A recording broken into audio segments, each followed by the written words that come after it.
आज बारामतीमध्ये राष्ट्रवादी काँग्रेसनं जनसन्मान महामेळावा आयोजित केलेला आहे आणि यावेळेला अजित पवार बारामतीमध्ये जोरदार शक्ती प्रदर्शन करणार आहेत आणि याची सध्या जोरदार तयारी सुरू आहे। विधानसभा निवडणुकीच्या पार्श्वभूमीवर अजित पवार बारामतीमध्ये रणशिंग फुंकतायत। या मेळाव्याला राष्ट्रवादीचे सगळे पदाधिकारी उपस्थित राहणार आहेत। बारामतीच्या मिशन हायस्कूलमध्ये हा कार्यक्रम पार पडेल।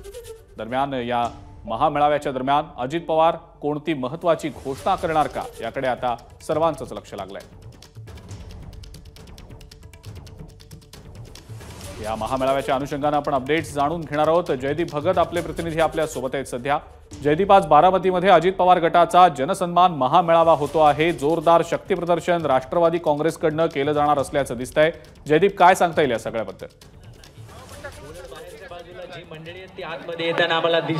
अजिंक्य, बारामतीतूनच अजित पवार जे आहेत ते आगामी विधानसभा निवडणुकांचं रणशिंग फुंकतायत। मोठ्या जनसन्मान मेळाव्याचं आयोजन करण्यात आलेलं आहे, परंतु या मेळाव्यावरती पावसाचं सावट असल्याचं आपल्याला पाहायला मिळते। आपण या ठिकाणी बघू शकतो मोठ्या संख्येने जे आहेत ते राष्ट्रवादी काँग्रेसचे कार्यकर्ते जे आहेत या ठिकाणी जमलेले आहेत, परंतु पाऊस आल्यामुळे जे आहेत ते एकंदरीत जे नेते आहेत ते मंचावरून कार्यकर्त्यांचा उत्साह वाढवण्यासाठी प्रयत्न करत आहेत। या ठिकाणी साधारणतः 10 ते 15,000 कार्यकर्ते येणार असं जे आहे ते सांगितलं होतं, परंतु पावसाच्या सावटामुळे मागच्या बाजूच्या ज्या काही खुर्च्या आहेत ते काही प्रमाणात रिकाम्या आहेत, परंतु राष्ट्रवादीचे कार्यकर्ते आहेत ते मात्र जे आहेत ते आजूबाजूला आसरा शोधत आहेत। पावसाचं जे आहे ते सावट या मेळाव्यावरती आहे, पेंडॉल टाकलेला आहे, परंतु तो फक्त मंचावरती टाकलेला। आपल्यासोबत काही कार्यकर्ते आपण त्यांच्याशी बातचीत करूयात। कुठून आलेला आहात तुम्ही आणि काय भावना आहे तुमच्या?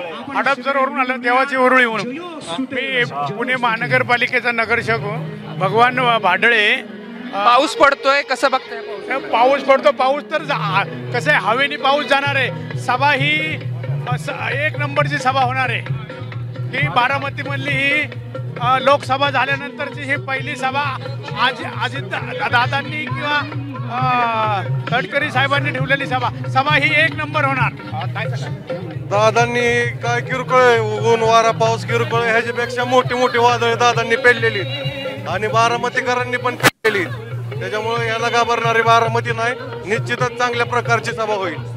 नाही, निश्चितपणाने जर आता आपण बघितलं तर बारामतीमध्ये ही जनसन्मान रॅली जी आहे, या राज्यातलं जे आपलं मंत्रिमंडळ आहे अजितदादा पवार साहेबांच्या नेतृत्वाखाली काम करणारं, ह्यांच्या उपस्थितीमध्ये ही जनसन्मान रॅली होते। आताच्या अर्थसंकल्पामध्ये जर अजितदादांनी बघितलं, बहीण माझी लाडकी योजना असेल, मुलींना शिक्षण फ्री असेल, ज्या ज्या काही योजनांना केलेलं आहे, ह्याच्यामुळे जो शेतकरी वर्ग आनंदात आहे, खऱ्या अर्थाने हा एक शेतकऱ्यांचा सन्मान आहे आणि त्या सन्मानार्थ एक दादांनी बारामतीमध्ये जनसन्मान रॅली केली आणि आपण उत्साह। बरोबर आहे, जनसन्मान रॅलीला मोठ्या प्रमाणात जे आहेत ते कार्यकर्ते उपस्थित आहेत। मला सांगा, कसं बघताय याकडे? आगामी काळात तुम्हाला या मेळाव्याच्या माध्यमातून बळ मिळतं? आमच्या महाराष्ट्राचा एकच दुवा अजितदादा पवार। आता मी तर पुण्याहून आली आहे आणि माझ्या संघ कमीत कमी आमचे 150 ते 200 कार्यकर्ते आलेले आहेत। जिथे अजितदादा तिथे महिलांचा सन्मान आणि महिलांना व्यासपीठ देणारे फक्त महाराष्ट्रामध्येचे एकच लाडके नेता म्हणजे ते अजितदादा पवार।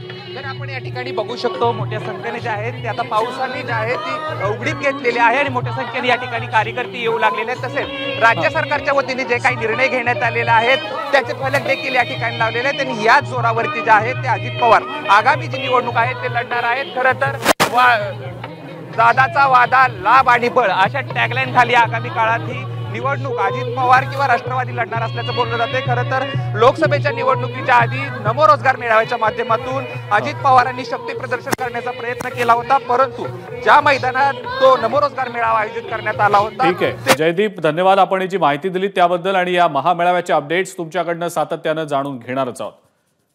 या मेळाव्याच्या अनुषंगानं अजित पवारांनी नेमकी काय प्रतिक्रिया दिली होती आपण पाहूया।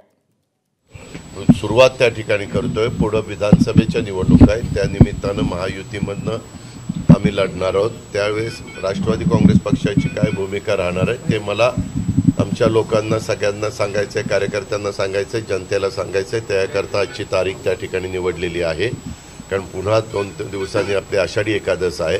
आज लग्नाची पण तीच आहे, परंतु आज रविवारचा दिवस होता। रविवारच्या दिवशी थोडंसं इतर लोकांना पण सुट्टी असती आणि त्याच्यामुळे आजचा दिवस आम्ही घेतलेला आहे। आपण त्याला जनसन्मान मेळावा म्हणून म्हटलेलं आहे की आम्ही हे जनतेसाठी करतो आहोत, हे त्यांच्या पुढे ठेवायचं आहे अगदी विस्तृतपणे। आणि त्यासाठी महाराष्ट्रात वेगवेगळ्या ठिकाणी हे मोर्चे या रॅलीज होणार आहेत, सभा होणार आहेत. सुरुवात आपण बारामतीकडून केलेली आहे, कारण अजितदादा जे आहे फायनान्स मिनिस्टर म्हणून त्यांची अधिक जबाबदारी आहे या महाराष्ट्रात या सगळ्या योजना पूर्ण करायच्या. अर्थात त्याला मुख्यमंत्री आणि देवेंद्र फडणवीस यांची मजबूत साथ सगळ्यांची आहेच. नमस्कार. मन सुद्धा तुझं ही वेगळ्याच प्रकारची मालिका तुम्हा सगळ्यांना खूप आवडली होती. याचा दुसरा सीझन कधी येणार अशी विचारणा झाली. प्रतीक्षा संपली आहे मित्रांनो. येतोय मन सुद्धा तुझाचा दुसरा सीझन. होई मन सुद्धा